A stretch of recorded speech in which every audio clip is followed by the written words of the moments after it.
Hello, and welcome to the first talk of the semester in the MIT Open Documentary Lab lecture series. We welcome you.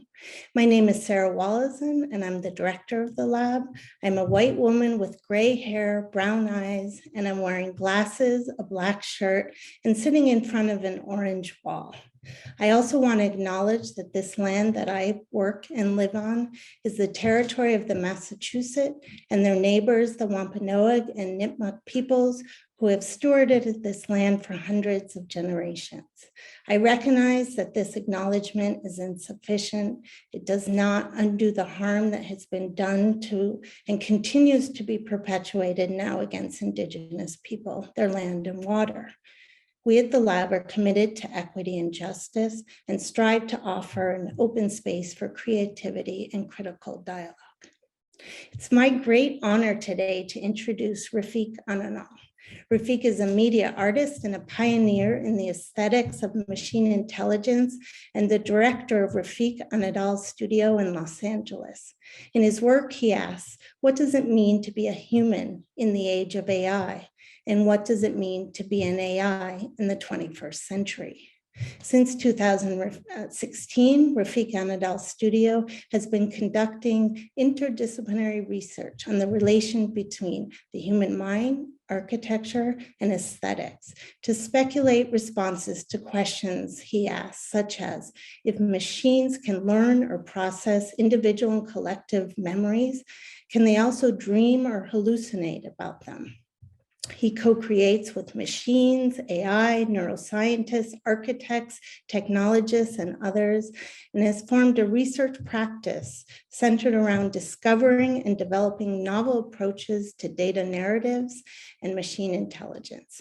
He's constantly evolving and experimenting with the newest technologies and practices, and recently his 3-year research about the blockchain resulted in a collection of NFTs called Machine Hallucination, Space, Metaverse, and was a collaboration with Sotheby's.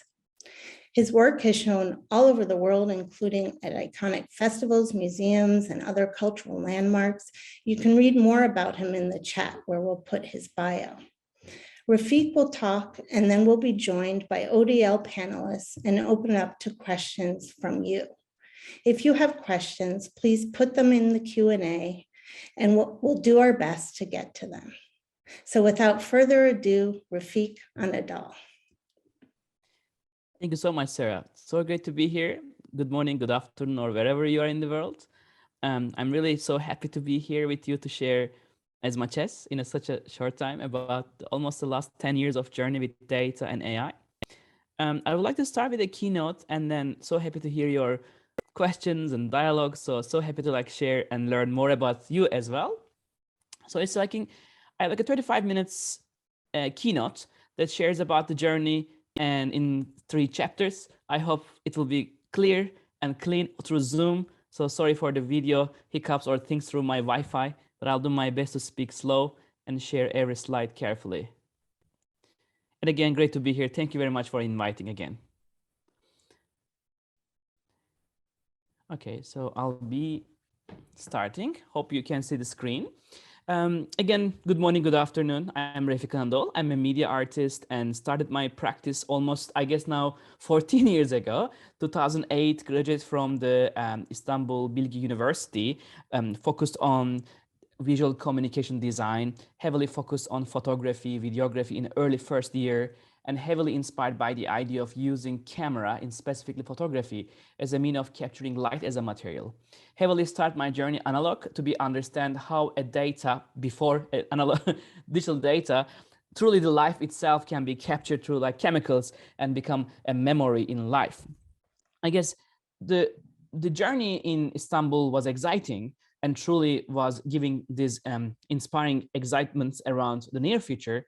And specifically, I guess, William Gibson's incredible quote that triggered of my imagination almost in the last years of, I guess, at my undergrad years. And as William Gibson says, I think this idea of digital and real, or physical and virtual, was always a core inspiration in the journey. But Istanbul as a city was also purely inspirational. As you all know, the center of multiple centuries and a cross-section of multiple continents, Like literally the city itself holds and carries incredible amount of culture, knowledge, and the DNA of, I mean, an incredible centuries long information in the city. For me, what was inspiring is the idea of like always in between these two continents, I guess like a black and white, contemporary, modern, left and right, black and white, all this kind of contrast feelings and ideas have been captured in the city itself. And I know it's a bit of a cliche now sharing so much, but I was really, truly inspired by this movie, Blade Runner. And I was 8 years old, and super randomly, I guess my mom brought home this VHS cassette of the movies, many movies. But this was specifically very interesting to me for many reasons. My cousin, I clearly remember that I was asking, like, because I don't know English and how to like interpret this movie back in time, and there was no subtitle in the first version we got. But it was amazing to see that like the near future buildings, such as in this case, a beautiful Asian face on a flying car, and depicting the near future Los Angeles.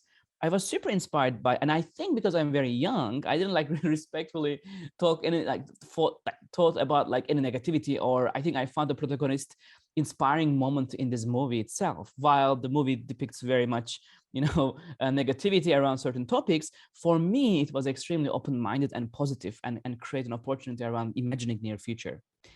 In 2008, and I started a journey in a very inspiring class. I remember this class. It was also taught by a professor from Aalto University in Helsinki. And in the class, we were three people, like two grad students, and one from the computer science, one from the music, and me as well from an design background. In the class, there was this moment I remember. The machine was open up, and the instructor was showing how a sensor can sense your hand and gestures. It was my very first time I was able to see that a machine, basically computer vision as an input, and how it can real time show the invisible visible. And that moment, based on my like high level PDS presentation, that's where I talk about data painting. I may be wrong. I'm still researching. If you know anyone else, 2008 and before, talking about data painting, I am so happy to learn and meet these people. But based on my research, that's when I start using a custom software called VVVV4V.org. You can go and find it. It's a free software. And it's an incredible community around visual programming language. And this is the project that was triggered many imagination, called Quadrature. And this was my undergrad graduation project, and projection mapping on a contemporary art museum in Istanbul, and giving a new ways of understanding the perception of the building, and using light as a material, and go beyond architecture's, I guess, predictable materials such as concrete, glass, and steel. And later on, fortunately, worked with also Sanaus building, School of Design building in Essen-Werden in Germany. And this time on the upper row, as you see, are the interpretation of the architects of the building. The lower side, I guess my imagination of like seeing the building beyond just what it can be. And over this became a much more powerful, I guess, medium. In 2010, created another performance during the opening of Ars Electronica, which is a very important event where the media arts and the pioneers and the new context and discourse have been discussed through the week-long performances. But I think 2011 was a break point, and it was the year Istanbul Biennale, and the curators were looking for speculation about the public space. And for me, this was a very inspiring moment, because I never got enjoyed by the idea of putting art behind the walls. And I do believe like having gallery and museums inside the buildings are a very 21st century idea. And I do believe that creating art in a public space, one of the most democratic way of sharing, and there is no ceiling, there is no door, there is no beginning and end. It's open to anyone, any age and any background. That openness and being able to inclusive participation of the art and its context in public space was always the inspiration. And this became the first able to create a data sculpture on a building 40 meter by 40 meter by using sound data from the Istiklal Street, which in a weekend 1.2 million people can walk through, one of the most major street, where the protests, happiness, all kind of contrast spectrum, feelings of the city pretty much projected onto the streets. This data of sound transformed into a parametric design, and then eventually became a three-dimensional sculpture. And I guess that's when I got incredibly inspired by the idea of actually data is not a bunch of numbers. Data is a form of memory. And since then, I didn't like stop imagining about the numbers as a mean of like narratives. Those numbers are not to me just, no offense, but boring algorithms that have no meaning beyond just simple data visualizations, but truly the idea of like getting the emotions, the feeling, the discourse, and the context from where they are coming from. And the politics of data became a powerful imagination, and at the same time super inspired by the idea of transforming our perception. I always enjoy the idea of transforming how we perceive reality, visual perception from Rudolf Arnheim and the many others. Also actually the idea of like pretty much understanding the lens of our perception and our limitations in audiovisual performances as well. And by the way, you will see this frame in all my works. In 2011, unfortunately, the idea of using this form was impossible because it was very expensive to put a massive frame around the building. And that rejection became an inspiring way of imagining this space, an alternative space where data finds new meanings and forms and aesthetics and so on.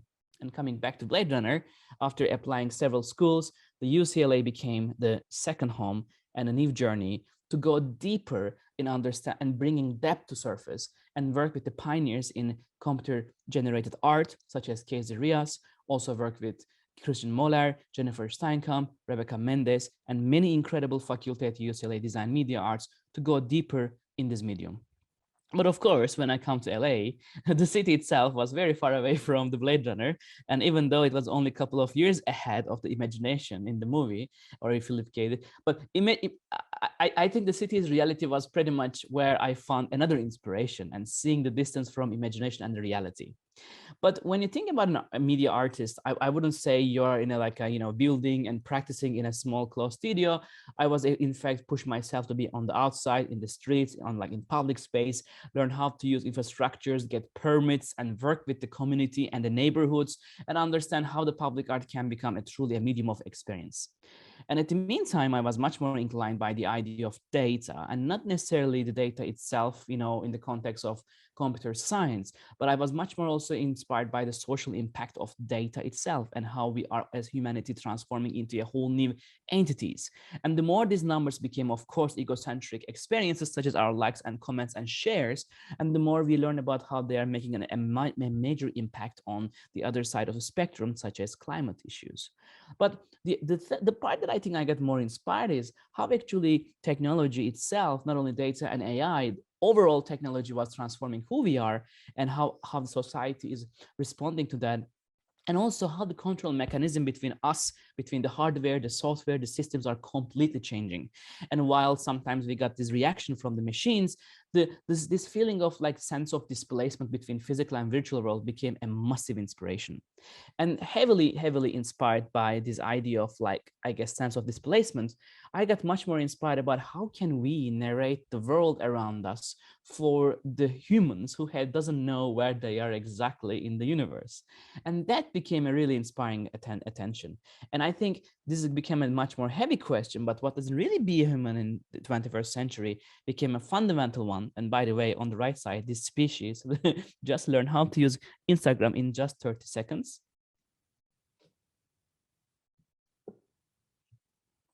And in 30 seconds, it just moves between the posts and the likes and the comments, not maybe, but at least the reaction was pretty much logged by the machine itself.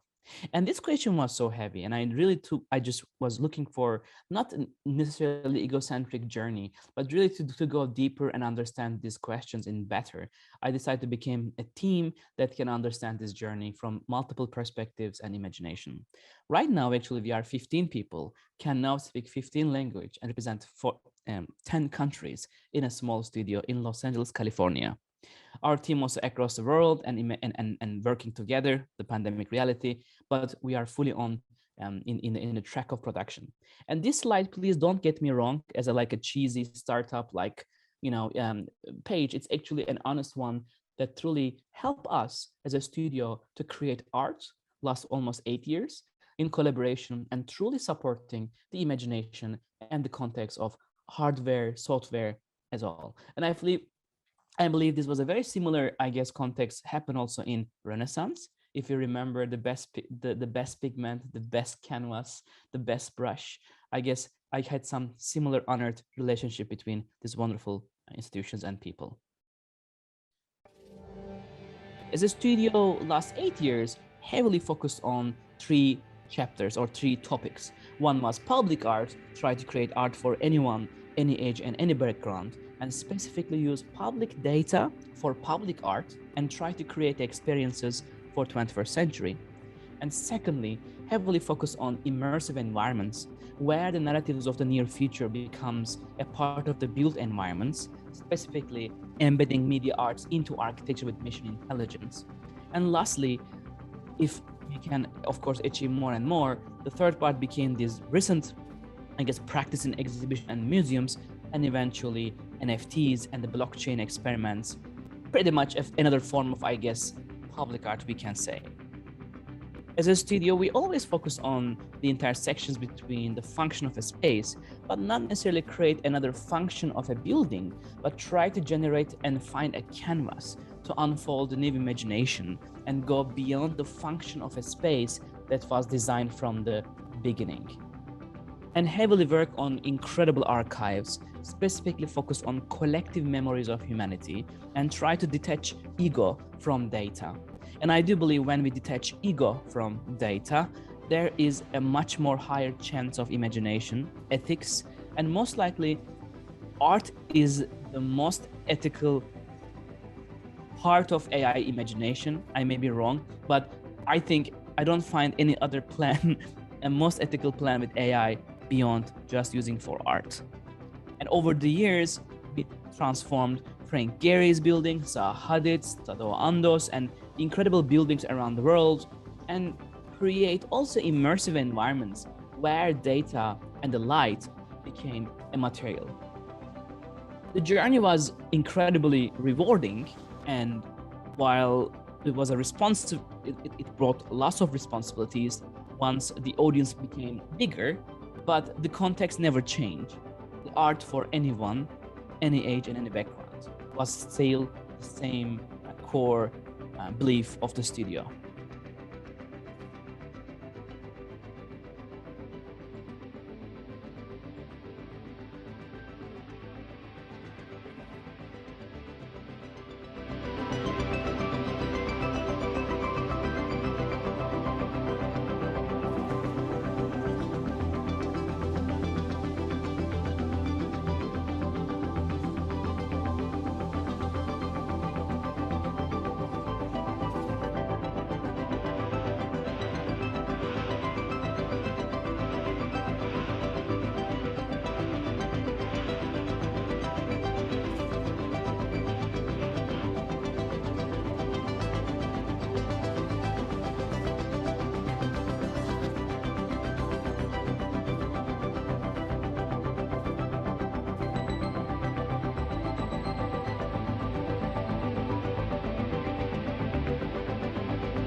And especially when I think about data painting journey, I'm really grateful also one of my hero and a colleague at UCLA as well, and John Maeda's, I guess, Media Lab and incredible art, like a legendary students from Media Lab, Rias.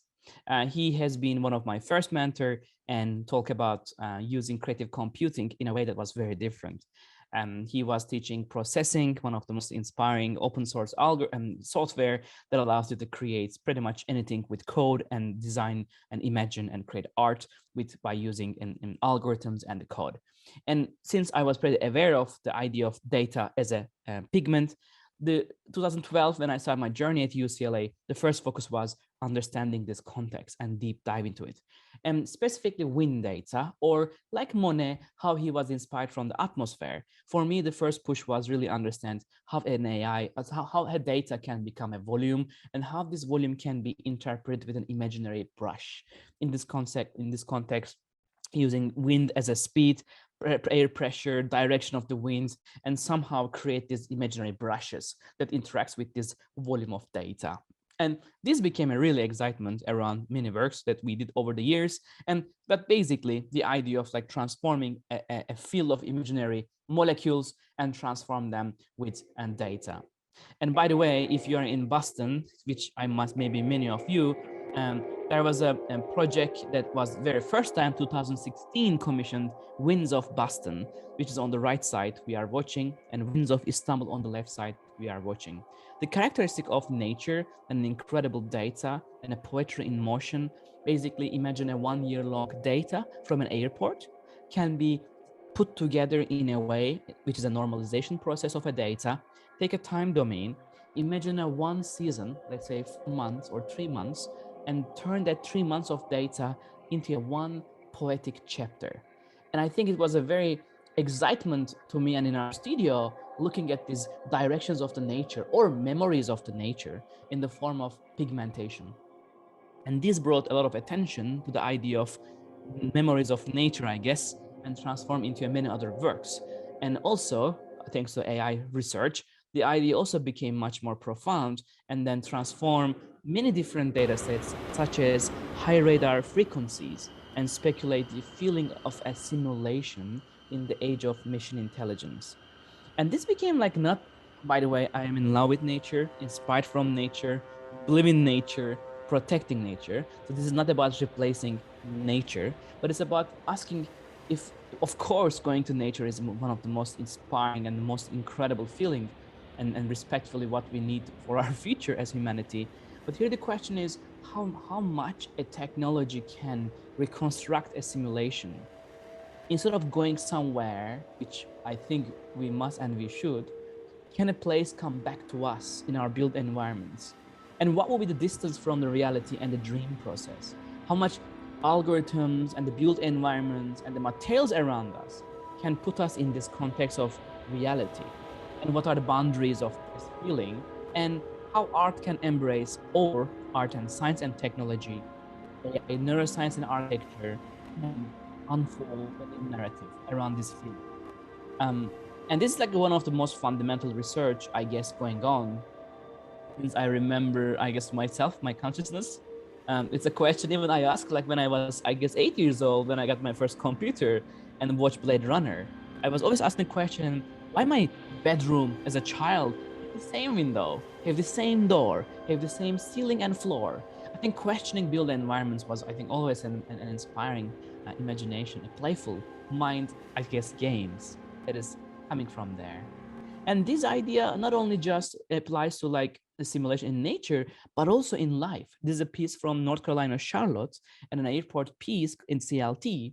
And we were able to get this, by the way, every red point here is an airport, and every blue point here is a moving engine, a vehicle machine traveling in 24 hours. So technically, we are plotting the interconnectedness of the flight network of the world. And it's a really exciting way of seeing and making invisible visible. Similar one, Aaron Koblin made an incredible work, another DMA friend who had also pioneered this type of plotting as well. In 2017, I had an unfortunate event in Istanbul when I went back to Istanbul from Los Angeles with a much inspiring feelings. Unfortunately, in one of the first dinner with my family, my uncle forgot where I was coming from. And that was the time I learned that he was on the stage 2 Alzheimer's. And I think that was that moment that truly triggered, while I was so inspired coming from, Los Angeles to Istanbul with all the technology and ideas and potentials of the future, I was pretty much hit to the walls of reality and found out that actually he was losing his memories. Literally, his memories were melting. And since then, I didn't stop this idea. And I'm deeply grateful for Adam Ghazali, a professor from UCSF, and he has an incredible laboratory called NeuroEscape. Their laboratory also get the very first FDA-approved game for specifically 6 years to 12 years ADHD children. And his incredible lab allowed me and my team to learn about how to use EEG data and specifically look at the patterns of remembering with machine learning algorithms called EEG Learn, and create a moment from the moment of remembering. And this is a whole new research that we put in enormous time. And I'm happy to say that what you will be seeing in artwork, but this UI, this UX experience, also a part of many neuroscientific research. And scientists are looking at the patterns of data from a fresh perspective as well. So as a studio, we do not only make aesthetic, beautiful experiences, but also try to be useful and purposeful and impactful for the science community.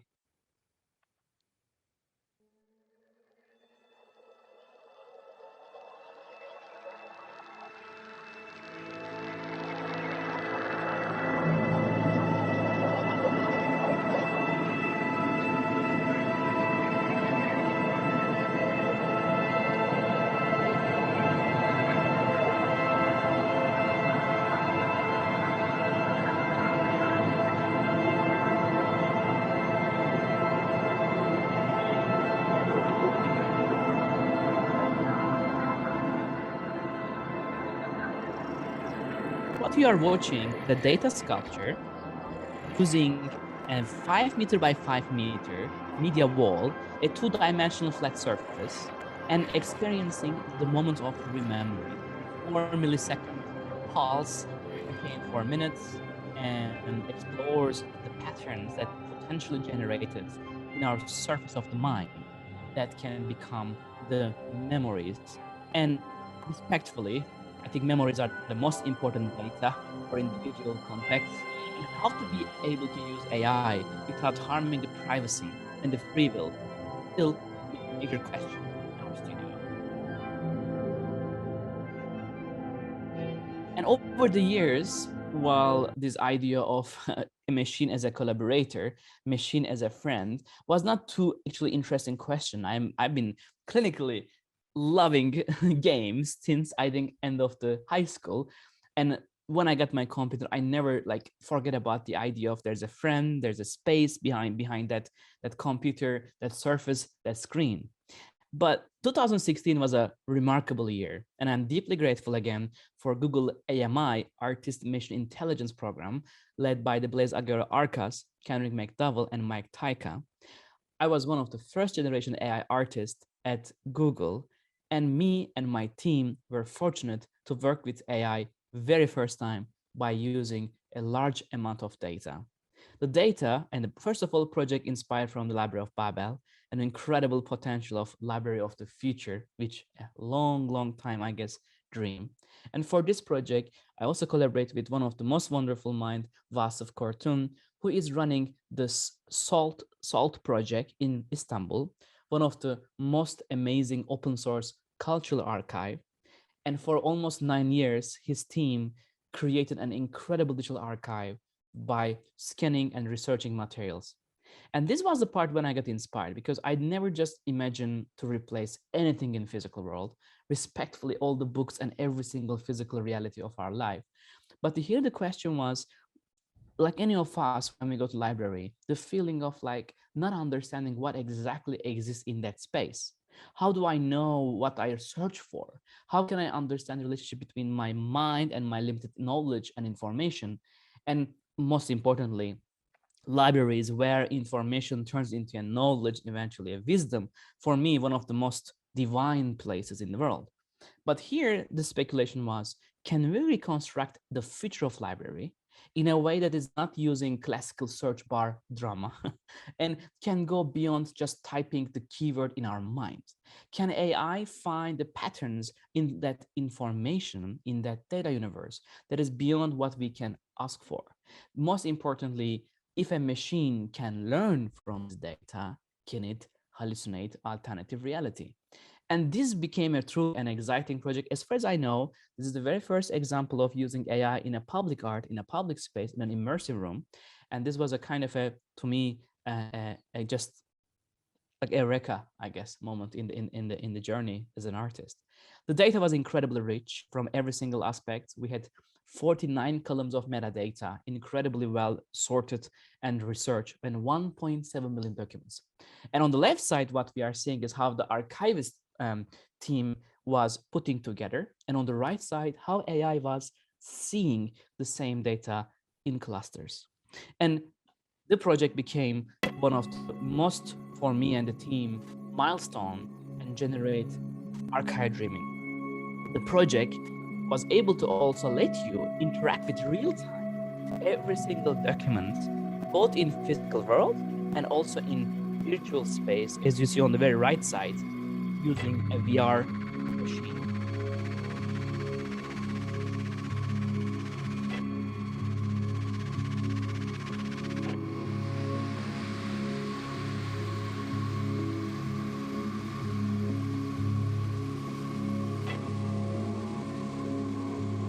And the project triggered another question. On the left side, what you are seeing, a GAN, Generative Adversarial Network, one of the most inspiring AI algorithm invented by Ian Goodfellow. And back in time 2016 with Mike Tyka, it was an incredible moment to be able to train a neural network with all the documents in the archive and generate alternative documents. And again, 6 years now is like a 60 years in maybe media arts or arts history, but it was a very rewarding time being able to animate machines' decisions and potential hallucinations. And on the right side, what you are seeing is, which I think you will be seeing a lot of this movement in my work, that is data pigmentation. In 2016, when I saw this amazing data, the first context was, what else can we paint with this infinite, beautiful, nonlinear imagination?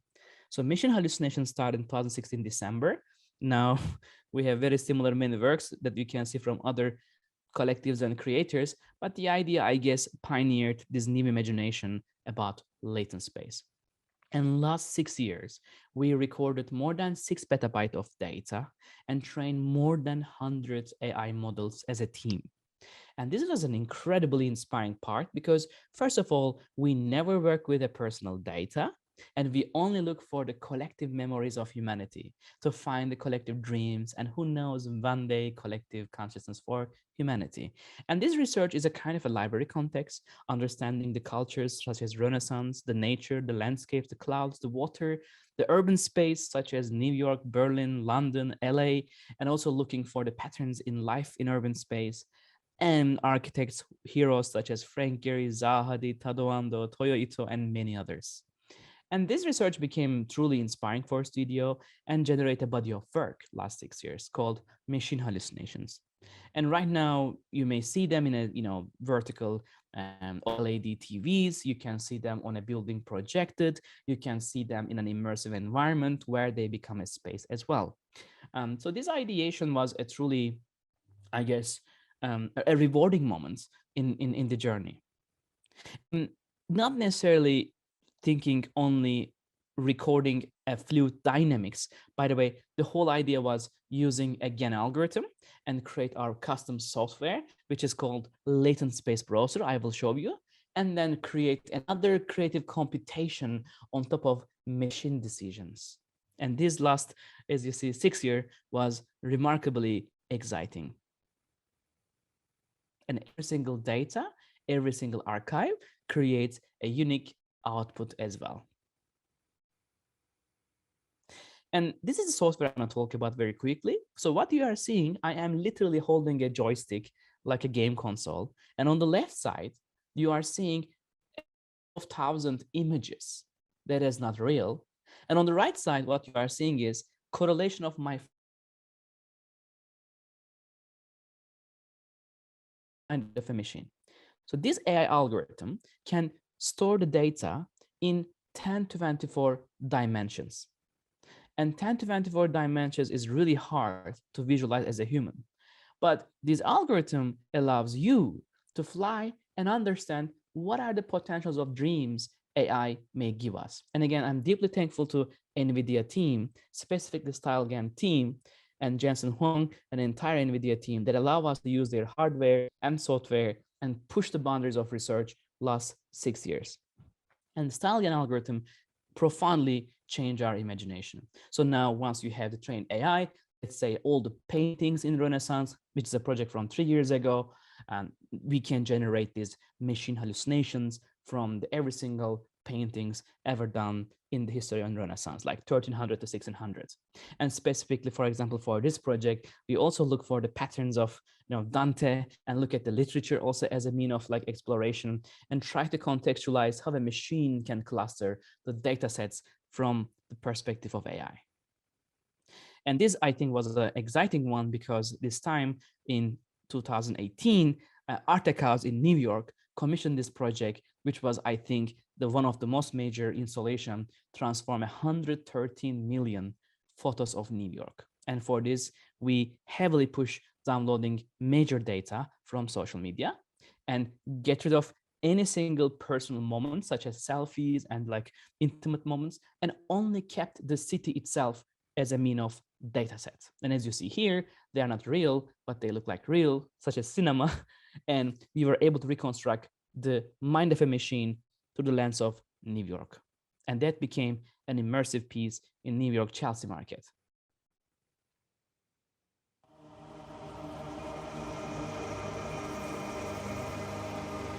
18-channel projection, 32-channel sound,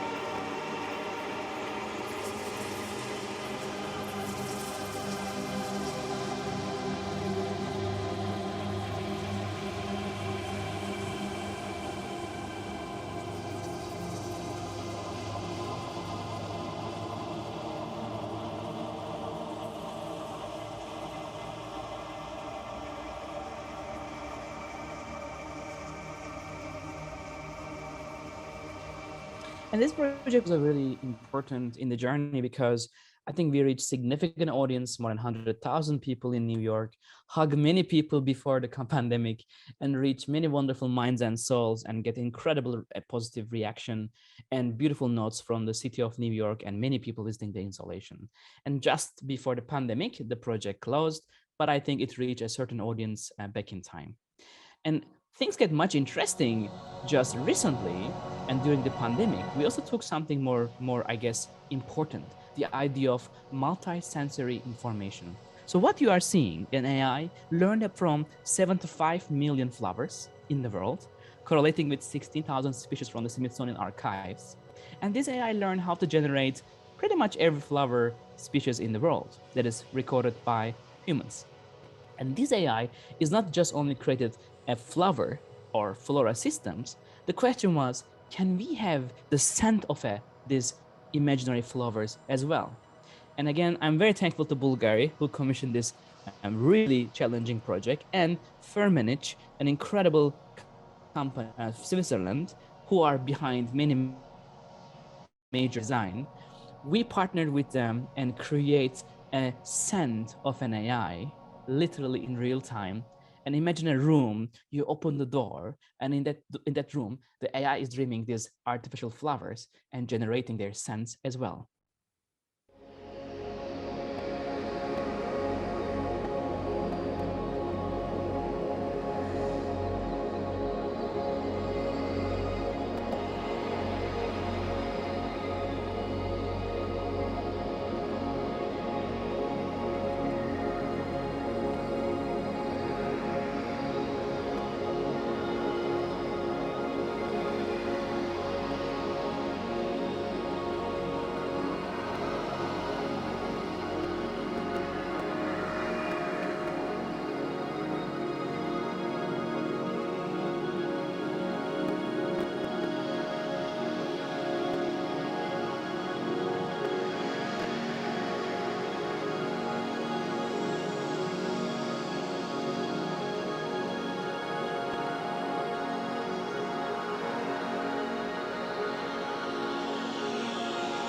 The project was a public art, truly free and open for everyone.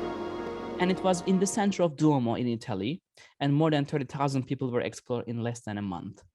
And we also work with one of the most inspiring data sets from NASA GPL. And thanks to GPL Studio, we are actually currently creating a new piece, a deep space network here in Pasadena at Caltech.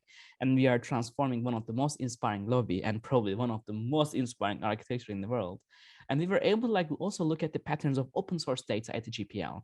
And for example, inspired by the machine memoirs, we try to understand what a machine dreams or memories from Mars, from ISS, our Earth, or even Hubble telescope information. Last also 4 years, heavily focus on these narratives and try to generate data sculptures, as you see, in 3 dimensions, 2 dimensions, and fluid dynamics, and explore also the potentials of AI in this imagination context.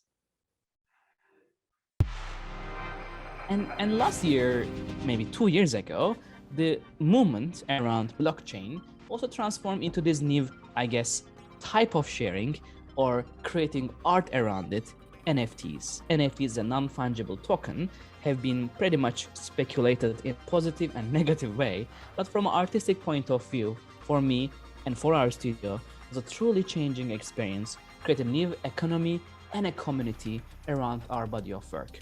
And last 2 years, we tried to mint the machine minds and machine memories and dreams into blockchain and create an audience in multiple level of expectation from a community perspective, from a totally free experiences to a certain degree of collecting art, like in the previous world of the classical, I guess, gallery and museum world is working.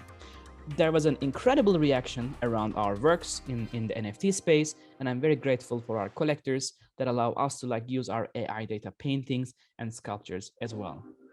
And in between them, I don't want to just forget also the museums that we have been working with. This piece was also an incredible collaboration between Google AI quantum team here in California, and we were able to use quantum advantage research data. And by the way, I'm heavily inspired by Alex Greenland's Dave's project, the idea of use one day subatomic quantum computation can open in potential dimensions, or pretty much Hugh Everett's many world interpretation. And the idea was, what will happen if a machine, another machine like AI, look at the patterns of alternative dimensions that exist in the unique bit strings of quantum computation. And for this, we train a 200 million image photos from the nature, and let AI to find the patterns in bit string and transform the quantum noise into a latent space exploration. The project in NGV, National Gallery of Victoria in Melbourne, received a remarkable audience, and because of the, lockdown, the city itself explored the piece in a public, open, and free, and enjoy, the potential of being in an alternative dimension of quantum computation. And this became another body of work last 2 years and explored this concept in many different dimensions. And later on, this was a very inspiring one. And recently in Berlin, in Koenig Gallery, inside St. Agnes Church, we were able to put a church of AI, in this case, 10 meter by 10 meter, a machine learning algorithm inside this sublime scale data sculpture. A free, open, public art project was received 200,000 and plus audience in 7 weeks. And I believe one of the most visited exhibition in Europe in a gallery context. And in this exhibition, I got, for almost all exhibitions, received incredible messages from around the world.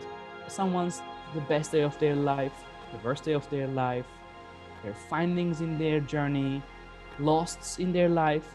But I think this specific exhibition unfold and unlock a certain feeling in an imagination that I think brought a whole new audience for our studio work. You are very welcome to watch on my website. I hope much high quality than the Zoom, and you are very welcome to send any emails and inputs about machine hallucinations, and specifically any of them you wish, if you are curious about that. And the piece also sold as an NFT right after the exhibition, more than $1.2 million. And I guess a collector I never met, but profoundly explored the piece physically with the people of Berlin. And I think they found that unique pattern there that I think is different than any other, let's say, NFT speculation that so on. And lastly, I think this was also an important project, was happening in Miami, Breathing Art Basel. And this one, the data was coming from this beautiful underwater universe, which is called Coral Dreams. Coral Dreams was an three-dimensional data sculpture in the Fayana Beach in Miami and was open and free for public space as well. The project visualized and dreamed underwater universe of beautiful corals, the corals that we are losing due to like nature impact of many things. And for this project, we also gave a significant portion of our income through NFTs to the research called Reefline. And thanks to Jimena Caminos and Pablo Ferral Rodriguez, they are researching and finding a way to use AI to create an ecosystem underwater to bring back what we lost.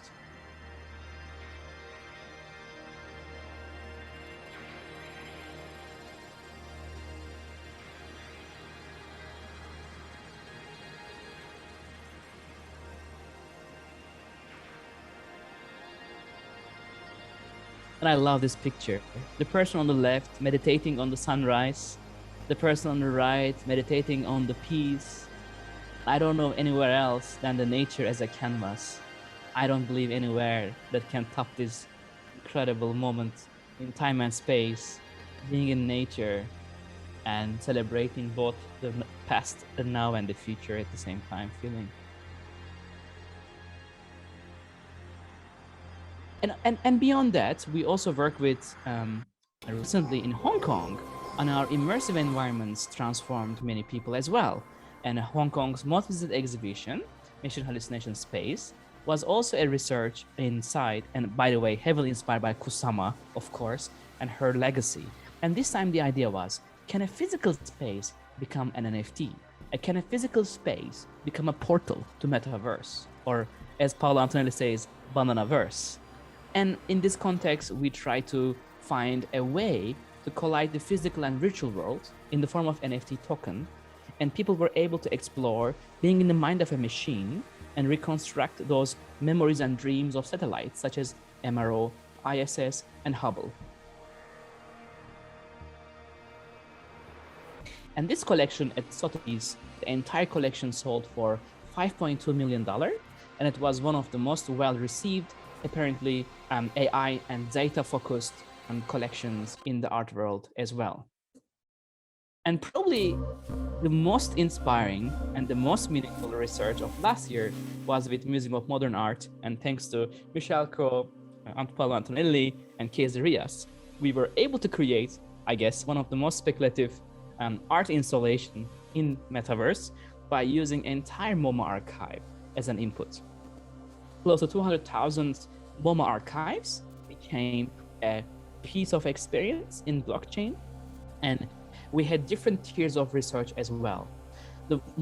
Some pieces, such as you see on the left, were infinite data paintings, meaning never the same as much as the machine gets power and the hardware is working. And on the right side, we also made a piece for community, accessible and inclusive, that reached for more than 5,000 people. The collection received a significant potentials and positivity around them. And I'm very grateful for this specific experiment with MoMA and Feral File that made a major impact in the NFT space and also brought museums to generate much deeper discourse and context around NFTs and their problems and their solutions as well. And these are the three pieces that you can see. On the very left side, the piece is real-time, infinite, and on the center, as you know from last 6 years, research of like data pigmentation, and on the right side, generative AI data painting, reconstructing the reality around the machine's dreams of one of the most inspiring data archive, an incredible art collection in the world. And very interestingly, the piece in the center, collected by a DAO, decentralized autonomous organization, that is not a one person or a collective. DAO collected a piece from MoMA's archive. And lastly, I want to finish the keynote with one of the most inspiring and a meaningful dream project called WCA Dreams. In 2018, after heavy work and incredible collaboration with Frank Gehry and LA Philharmonic, we were able to celebrate the 100th centennial ceremony of LA Philharmonic. And for this project, the dream was, can a building dream? Can it learn? And if a building can learn and dream, where the data comes from? And for this project, we use 42 projectors from 13 locations and use every single digital data of Los Angeles Philharmonic, from sound recordings, audio experiment, staging videos, images, notations, cards, posters. Every single 100 years of decisions of the institution became a material and transformed Disney Hall into an incredible canvas. Cultural beacon of the Los Angeles and Frank Gehry heroes, incredible work. This was a big honor and deeply, deeply appreciating this research, because this was one of the most complex installation we did as a studio. We took entire data from Frank Gehry, from LA Philharmonic, and tried to create a cohesive, meaningful, and purposeful public art installation that was open to anyone in Los Angeles.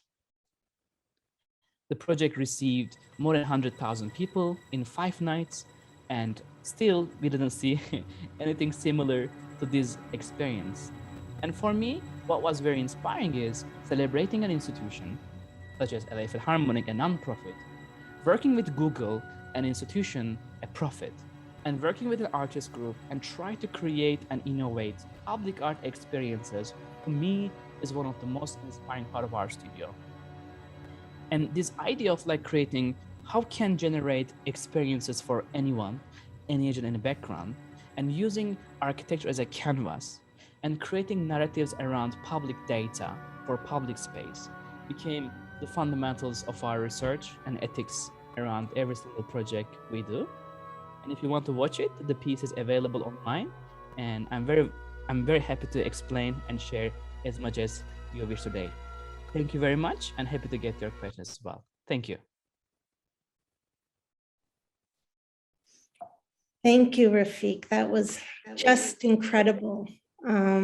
So inspiring too, and to take all this data that we're swimming in and make it into a painting and allow us to sit with it and really, make it accessible, and it's just incredible work. So thank you. So many questions. I'm sure we have so many in the audience. We'll never get to them all, but clearly this has evoked lots of thoughts and questions. So we'll start with the panelists. I don't know who wants to go first. William, you have your mic off. So do you want to start it off? Sure. I've always got one up my sleeve. Refik, thank you. It was really inspiring work, and I'm just thrilled to see a kind of narrative that binds the various stages of your career together. It was really exciting.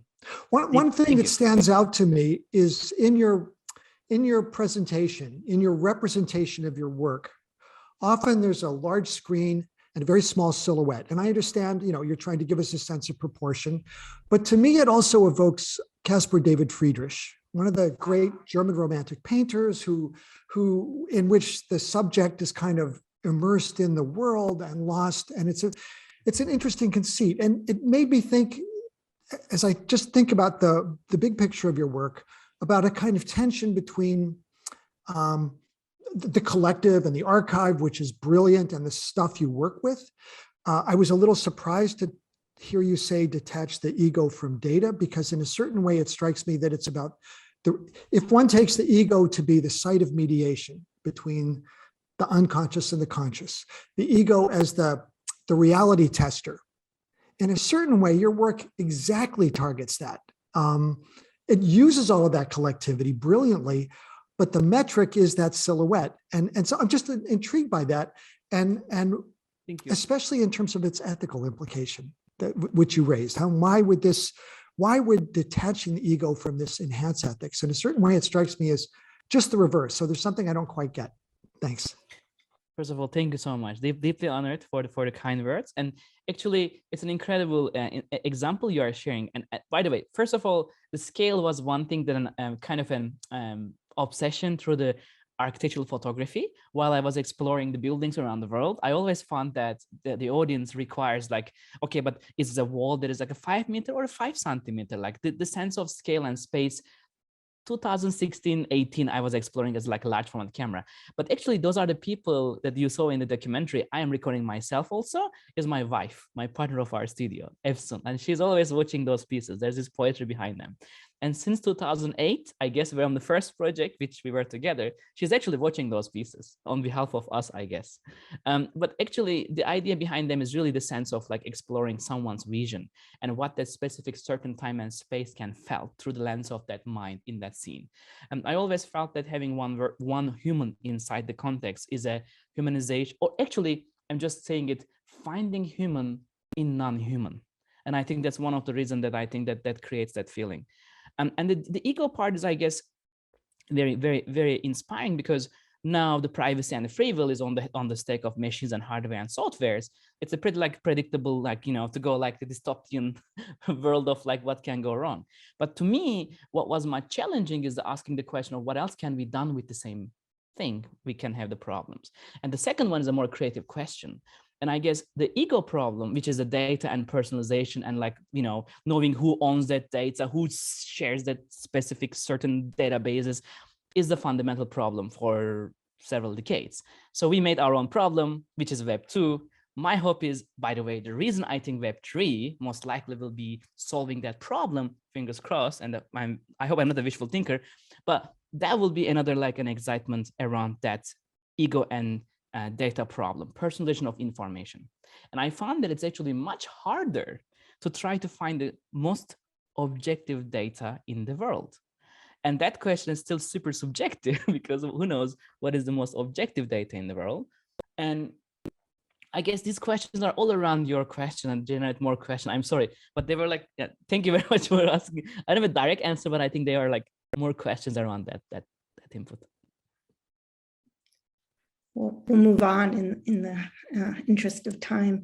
Does any other panelists have a question they want to ask? Josh. Yeah, and if you have a question, put your hand up. That'd be good. Well, thank you so much. Like William said, it's an incredibly inspiring talk. And you had that one slide that had outlined the sort of superhero, assembly of folks that are part of the studio. And I'm just curious to hear you talk a little bit about the collaborative nature of these projects, and to the extent you can, just maybe walk us through a little bit of the flow of working on a project. I imagine it's not an assembly line kind of production, but just how people can work together and the different skill sets that people bring to projects. Yes. So first of all, I think, yes, we are all on the shoulders of many giants, but they are one of the giants that I'm on their shoulders, I guess. And so as a team, I think, so when I started, I guess, exploring the custom software development, it was a very lonely feeling. It was not, and honestly, generate the motivation, the excitement. I guess it's a very similar feeling. You remember, like when you go to like a nature with your maybe families and friends, you find something in nature and you just want to invite someone like, hey, I found something. Do you want to see this? Like you do that exploration and discovering innovations, I guess, in the nature. But it was a very similar feeling, like always looking for those people like, hey, let's look at together feeling. And that clearly unfolded many amazing relationships over the years. So by the way, studio is pretty much like an academic space, but not using academia's, I guess, speed or regulation or sometimes, expectation. It's applying an academical model, but in a much more real life scenario. So we are literally across all different disciplines, like, for example, data scientists, AI scientists, computer graphics, or literature research, such as our senior researcher, Pelin Kıvrak, also who was our first communicating person. Thanks to her, for example, have been researching more than 11 years together since we met in Istanbul during Orhan Pamuk's an amazing project, Museum of Innocence. And I was the person recording all the video, photos and videos, and she was doing the incredible research. Like this kind of relationships and friendships became the studio's core, not like a, vertical space, a horizontal space. And there is no like hierarchy, everyone their own lead and imagination. That actually solved many problems of cliche, distribution of information through like high rises and other platforms. And when it's art studio, everyone becomes a part of the pixel and like the voxel or whatever that outcome is. So that's the mindset we apply, and everyone is really probably bringing whatever they want to bring. But I found it's much like a movie, like a directing a cinema, because it's very similar, right? You have you are trying to create something unreal, but using reality. And at the end, it feels real. So it's not that too different to imagine, I guess, the beautiful collaboration behind the scenes. Thank you. Halsey. Hi, thank you so much. This is so exciting to hear you talk about your work here. I'm an artist as well and do a lot of work taking data and using that as inputs into systems. I'm an audio artist, and I find it's incredibly easy to take data and turn it into noise. And like nothing, it's pure, it's brown, it's white noise, it's pink noise, it's whatever. And it's very difficult to turn something into the amazing, aesthetically just gorgeous work that you have done. And I was wondering if you could just talk a little bit about that, that process, the sort of co-creating with the machine, you're sort of fine tuning the machine, you're getting inspiration from the machine and then tweaking it and going back and iterative. I mean, I'm imagining what might be happening, but I would love to hear some of your, process to the extent that you're, able to share some of that. Yes, I think this is a very, very good, I think, perfect actually point, because first of all, anyone in computer graphics knows that certain numbers can move anything in time and space. That's the fundamentals of computer graphics. But for me, what was poetic is how and why to move them, not the potential of a randomization of numbers, but numbers from nature, numbers from the memories of certain devices, sensors, or institutions, or the archives. So that was always the intention since I saw the 2008 that machine can sense the invisible space. So never but of course can Perlin. I mean, Perlin noise, for example, for many creators, one of the most fundamental, I guess, learning curve for how to plot machine randomness in an aesthetic way. But over the years, what happened is in the wind data, for example, the temperature is an incredible information, humidity and the wind gust and speed that are realistically different in certain locations in the world. So that's where the things get much inspiring. So that number and that, let's say we have X amount of molecules in that artwork, and those molecules can move anywhere if you just plot some random noise, but they can only certainly move in certain direction if you really use the data from the nature in that context, and they can only move them in certain directions with that purpose. So narrating that invisible purposefully was always the challenge. In quantum, in melting memories, what was also inspiring is try to hide the data, try to intentionally hide the memory as a data. And then was very inspiring to infuse human brain activities in 32 channels and apply them to a 4-channel noise algorithm and reconstruct, a 4D sculpture from the patterns of a human mind. So always find that correlation, but never let the machine randomly do something. While it is doable, and it's probably not hard, and I'm seeing my some copycats doing those kind of things, but honestly, the core research to make that specific movement takes a lot of time and research, and that part to me is where the idea becomes meaningful and purposeful.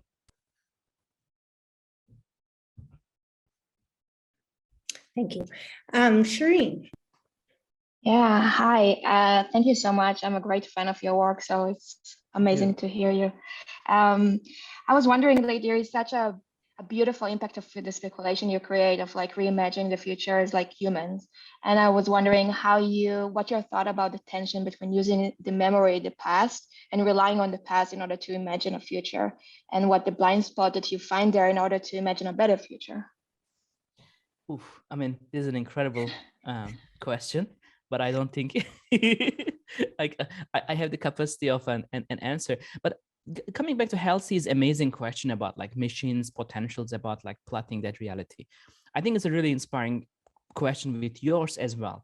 So to me, at the end, AI at the moment is a frozen model of reality, unfortunately, right? Unless you have some multi-billion whatever computation power, then you can talk something advanced. But in a reality of creatives or creators, in our humble universe of computation, at the moment, AI means getting certain information, analyzing it, and giving us the feeling of using past as an input, feeling now as a future. So that's really the potentials of past applied to a machine imagination.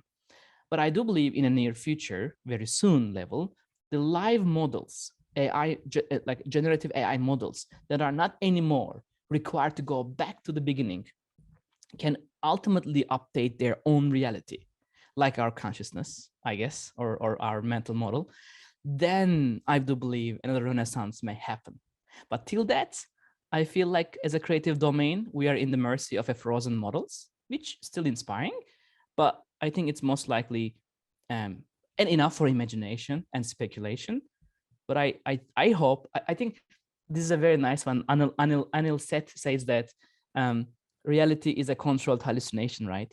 So it's a pretty much inspiring to say, how can we create these controlled hallucinations through these frozen models? Can be one of the first practice before we jump to the live ones, live versions. Wonderful. Milad. I'd like to echo everybody and say thank you. And also thank you for being so engaging with such beautiful work that you're presenting. Thank you so much.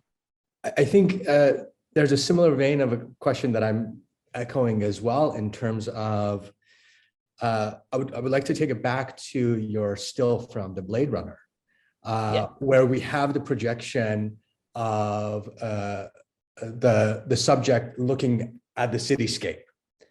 And I'm very curious on, given where we've come in the last 25 years, I mean, I was thinking about a project by Eduardo Katz where he had 7 photographs implanted on a chip in his ankle, and you're working with terabytes of images 25 years later.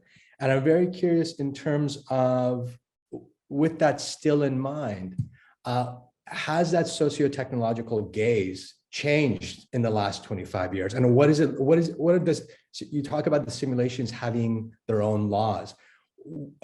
What are they looking at? What does the gaze imply?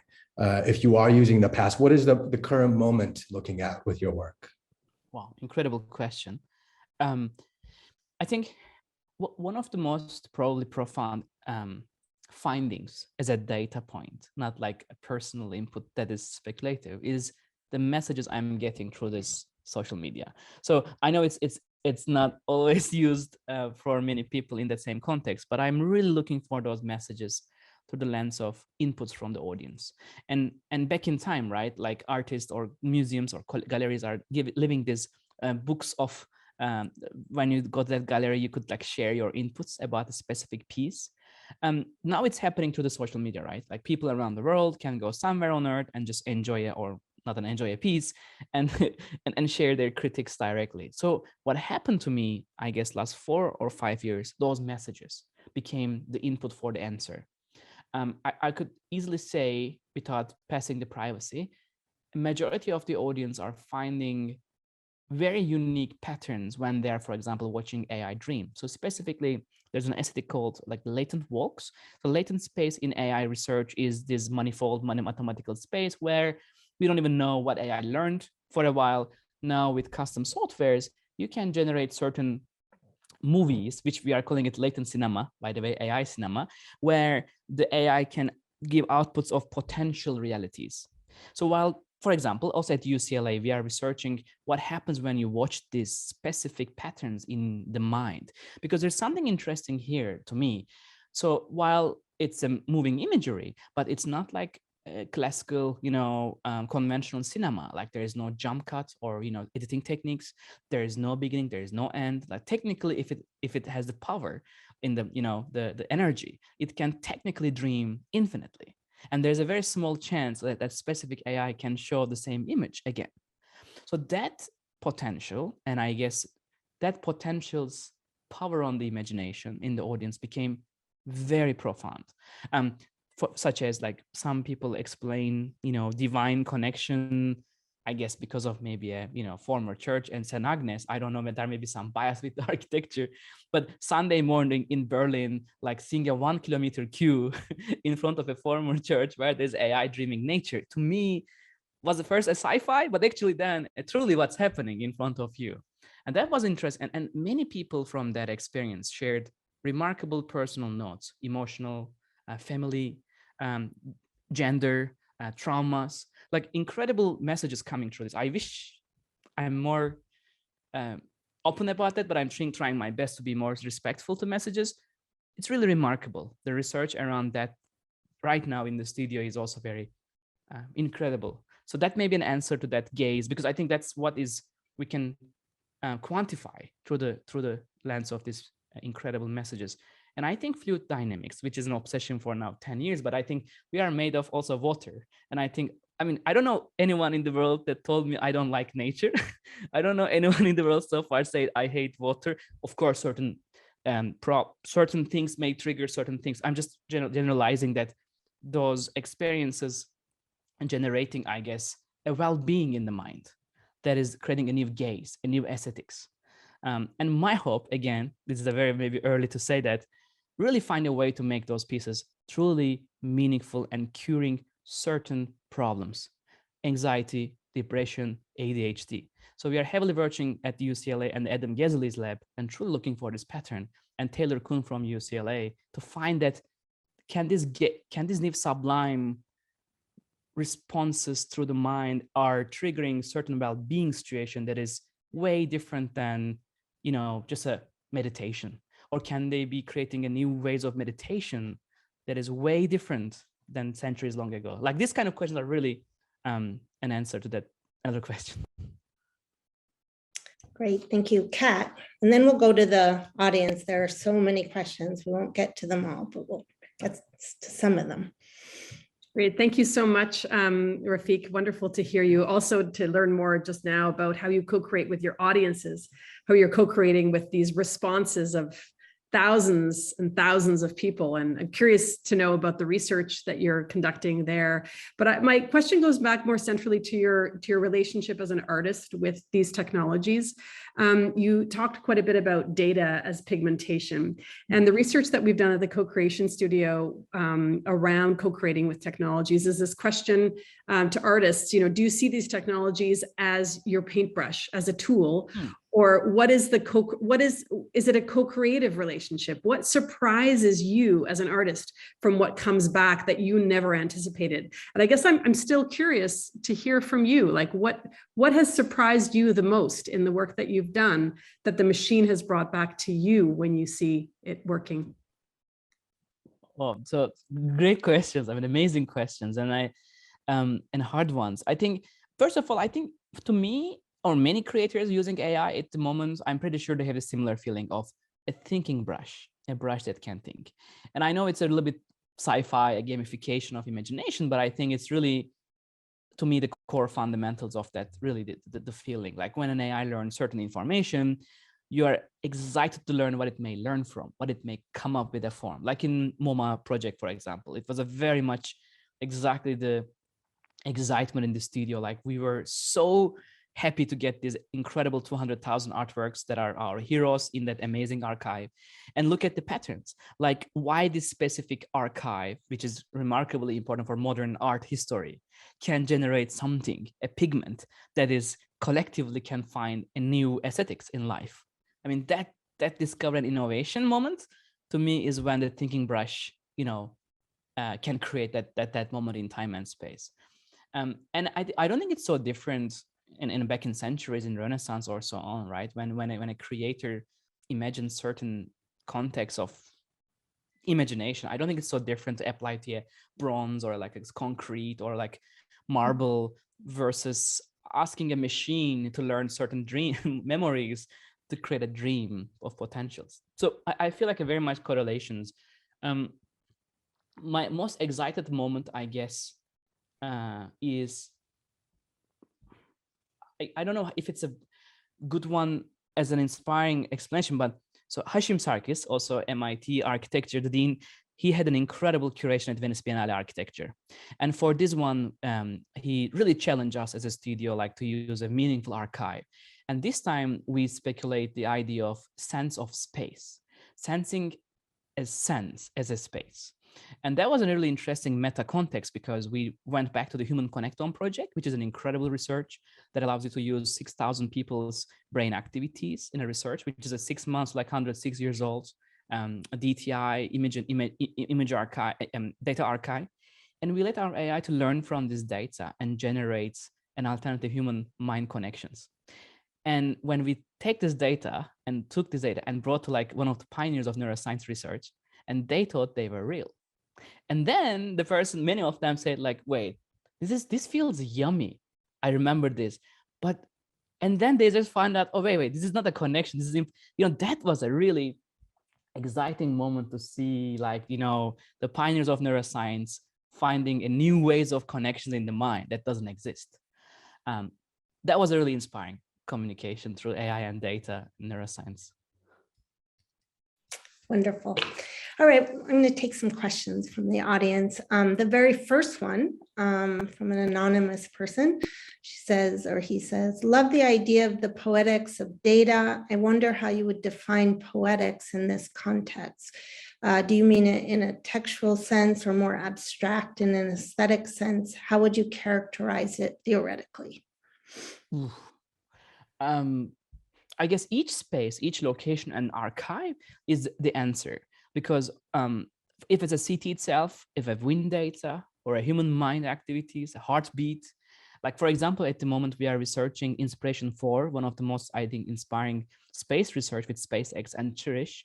And this is a meaningful data that what does it mean to be in the space, like beyond the billionaires, whatever low findings, not that like truly becoming in the space is what does it mean, like really a heartbeat of a person, a human, and or skull pressure or psychological like reaction being in the space.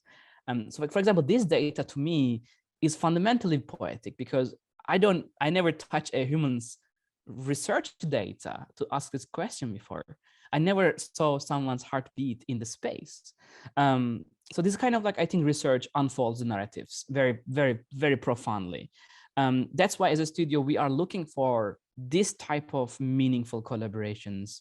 Other than that, it's really hard to explain the meaning around our research. And then ethics, right?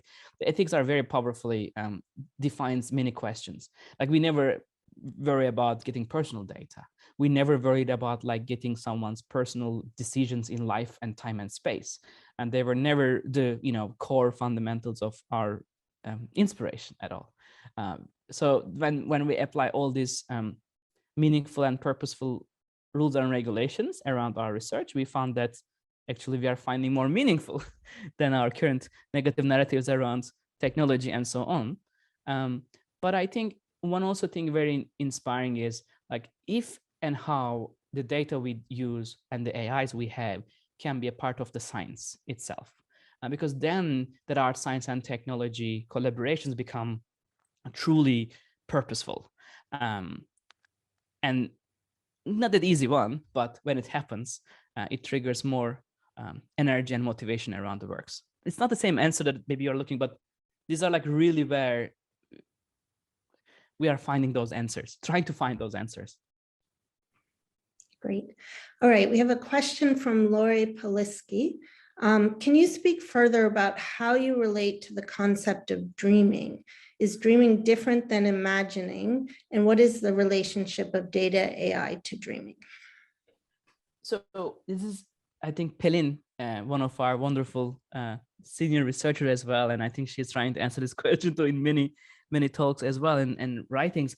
I think what I have found is, so first of all, consciousness, and one of the rabbit hole of science. And I think one of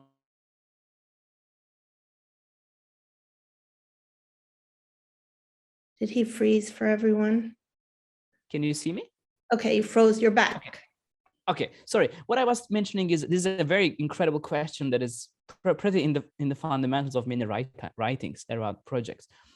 To me, that starts with the consciousness and as a discussion around that. And I still heavily speculating with wonderful minds like Anil Seth. I think he's again, his incredible TED talk is a true inspiration. I hope that answers some part of that.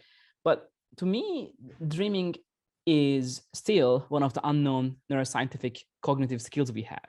Still, hallucinations maybe more have disease contexts or substance and certain chemical reactions, but dreams as a whole, to me, felt much more computational relationship with our reality.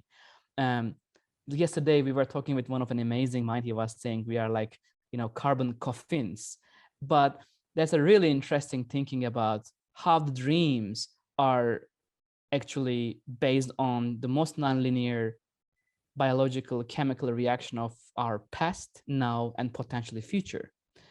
And as an inspiration, to me, it's different. For me, art is the humanity's capacity of imagination, which is a purposeful and impactful one.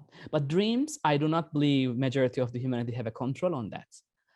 And it has the entire life as an input for dreams, traumas, positivity, relationships, memories, everything is an income for that, input for that. And I guess when I said mission hallucination is intentional because at the moment, missions do not decide yet. And that is a nice time for humanity to speculate hallucinations. And neuroscientists says that it can only become mission dreams when the autonomous context is in the game. And at the moment, and a human asks a machine to learn to dream is a form of hallucination, because a machine and a human is interacting, and the machine is just creating a reality based on the humanity's input. These are like dialogues coming from the neuroscience communities. But to me, dreams and imagination are one of the most incredible escapism from reality. Thank you. So here's a question from Abid.f, a little provocative one. I find your work seductive and sometimes frightening, partly because of its seduction. I understand the end game of big data in accordance with a vision I had 15 years ago that we will be uploaded as algorithms or consciousness to a library where we can be consulted and run as programs despite being at that point no more than ghosts in a machine.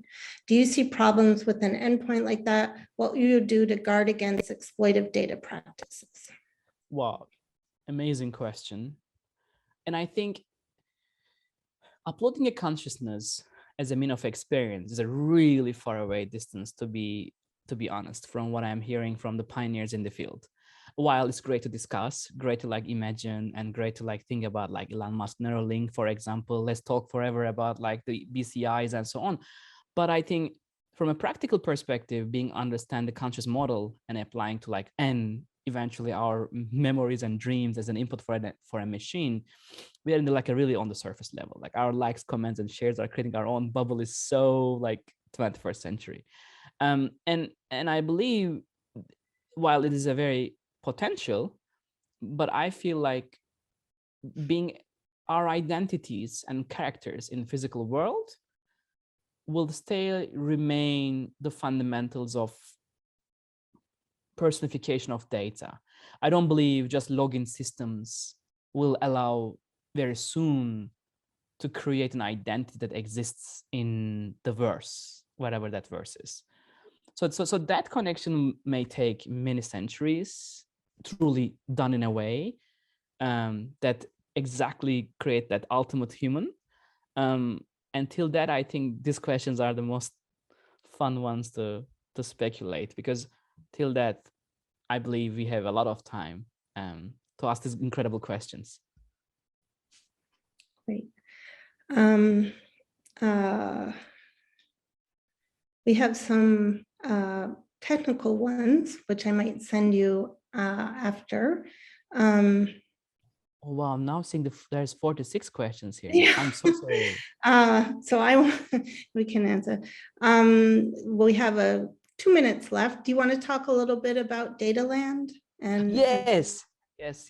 Sorry. So I know it sounds like a Disneyland, a little bit cheesy, and and I get those kind of critics, but honestly, it's a dream project, and honestly, like I've been imagining about like this idea of like one day creating our own studio space where we explore the ideas, or creating a meta collector or meta client. I don't know how you think about it, but something that we really enjoy to create for.